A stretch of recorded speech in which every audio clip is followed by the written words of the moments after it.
After partying on the beach, friends wake to find the sand is now carnivorous, devouring anyone who steps on it. That's why today the sand.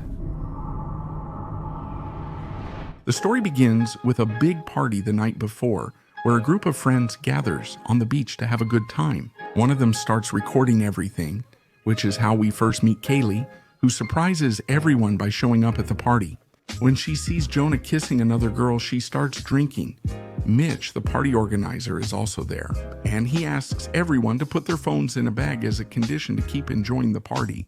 We also see Marcia, who's quite drunk, and Gilbert, who's drinking heavily like some of the others. Later, Gilbert and another guy discover a huge gelatinous ball, and like us, he has no idea what it is. So just for fun, they decide to set it on fire to make a bonfire, while the dancing and craziness go on all night long. At dawn, Kaylee is the first to wake up and finds herself with Mitch in the lifeguard hut. She decides to go outside, and that's when we see Jonah and Chanda, along with two other friends who are also asleep in the car. Gradually, everyone wakes up. Kaylee then notices something is wrong. The beach is nearly empty, and in some places there are clothes lying around, but the other party guests are already gone. Chanda then yells at Marcia, who is naked on a table, to wake her so she can cover up. But when she opens her eyes, she starts vomiting because of how much she drank the night before. Meanwhile, Kaylee notices a bird trapped in the sand that soon gets eaten. Without understanding, she warns others not to touch the sand. But it's too late for Marcia. Drunk, she vomits, loses control, and immediately falls and gets trapped. But everyone else thinks she's joking. Still, the man in the back seat wants to help her despite objections, but screams in pain when he touches the sand. That's when everyone realizes something bad is happening. Then, Jonah tries to start the car, but he can't, and Mitch gets a lifebuoy to rescue the guy. Soon after, they watch as the sand slowly consumes his face and then his entire body until he vanishes. No one really knows what's happening, just like us. Ronnie, the other girl, suggests it's the government's fault or due to an oil spill, but the others ignore her. Then they think about calling for help, but remember that Mitch took everyone's phones and put them in a bag in the trunk of the car. Even if they wanted to, they can't get them. Kaylee tries to understand and approaches the sand, scaring everyone. But she wants to test what happens when she puts her hand close. That's when they notice some strange, almost transparent little hairs emerging from the sand. Meanwhile, Hilbert wakes up and angrily yells after being bullied at the party and now finding himself inside a barrel with drawings on his face. But when he tries to get out, he realizes he's stuck and can only free his arms. So, among themselves, they convince each other that someone will come to the beach soon and they'll be able to ask for help.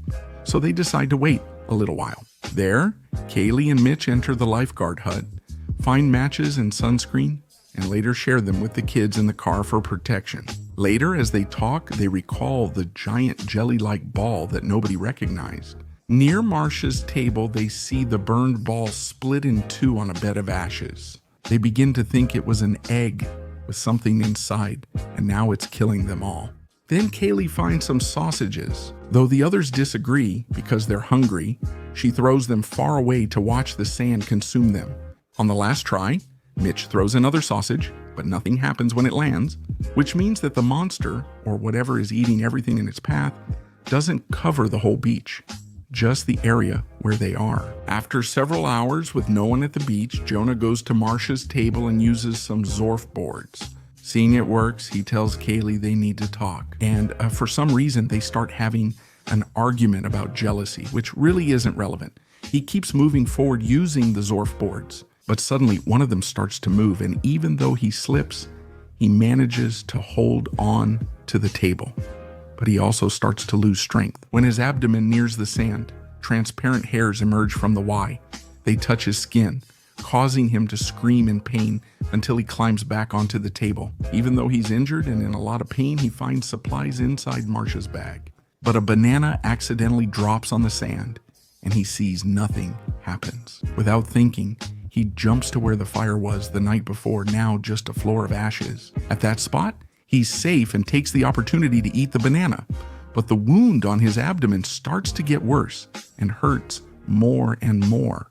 He returns to the table with drinks for his friends, but can't give them to everyone as his wound opens up more. Then, the others watch as the surfboards move on the sand and tiny hairs on the ground puncture a car tire. Out of fear, the girls try to retrieve the phones from the trunk. Then Chando uses a towel so that Ronnie can hold on and try to find a way to open the car's trunk. They're unsuccessful, so they try using a lifeguard hook Kaylee found in the booth.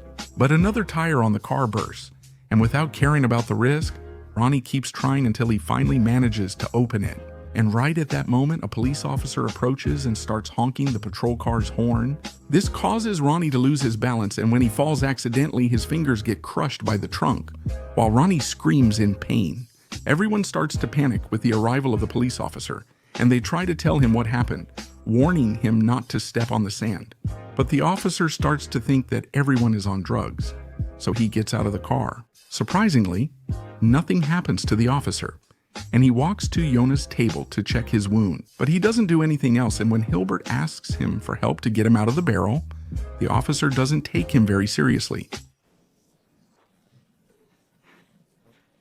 He approaches the girls from the car but still doesn't help Ronnie, whose fingers are trapped.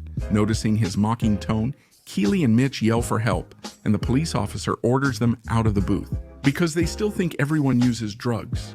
Since they refuse, the officer grabs a Sprite from his belt, but accidentally drops it in the sand. When he tries to pick it up, his hand gets stuck.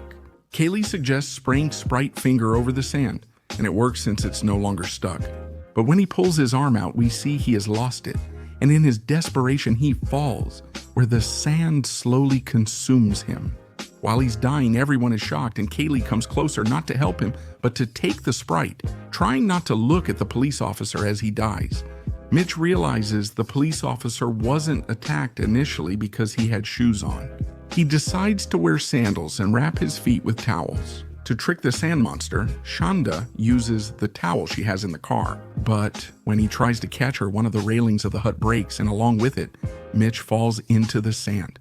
Soon after, tiny hairs emerge and gradually eat him until he vanishes.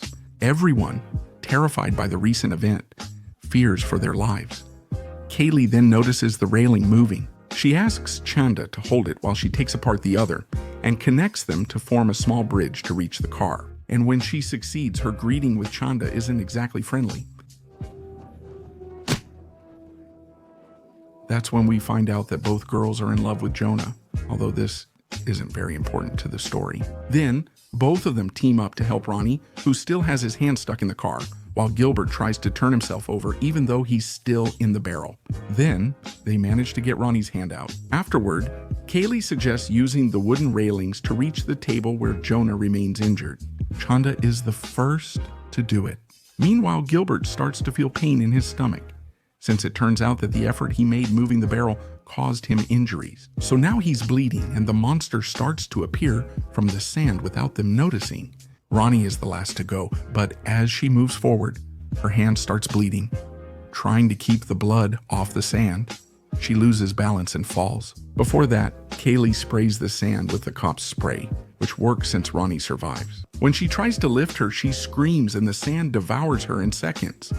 Despite this, the girls persist. They don't realize Gilbert's blood in the barrel is attracting the monster more, and it's getting closer. Shonda wraps her feet in clothing to reach the police car, and as she grabs it, Gilbert begins to be devoured. But this time, large tentacles come out and attack him. While the girls cry over their ordeal, a tentacle strikes Shonda's car, making her faint. So now Kaylee is alone and desperate. As night falls, Shonda wakes, finds an inflatable life vest in the car, and uses it so Kaylee and Jonah can reach her. But as the blonde tries to cross, she trips, and a giant tentacle emerges from the sand to block her from reaching the car. But Kaylee doesn't stop and climbs onto it, then pours gasoline on the sand around them. And she uses the matches she saved earlier to start a big fire. She gets into the car just before the tentacle kills her. So the girls stay inside the car with Jonah, hoping that someone will rescue them soon. Morning arrives, a surfer discovers them, and when they wake, they see the unknown boy walking on the sand, as if nothing had happened. So they go out and walk without any problem. At that moment when he sees them, we can tell they are in shock, and when the surfer tries to wake up Yona, he realizes that he is dead. In the distance, we see the area where the monster has collapsed from last night's fire. But the monster survived, entering the sea and heading to another beach. This was the sand. Don't forget to like, comment which movie you'd like me to summarize, subscribe, and turn on the notification bell so you don't miss the next videos.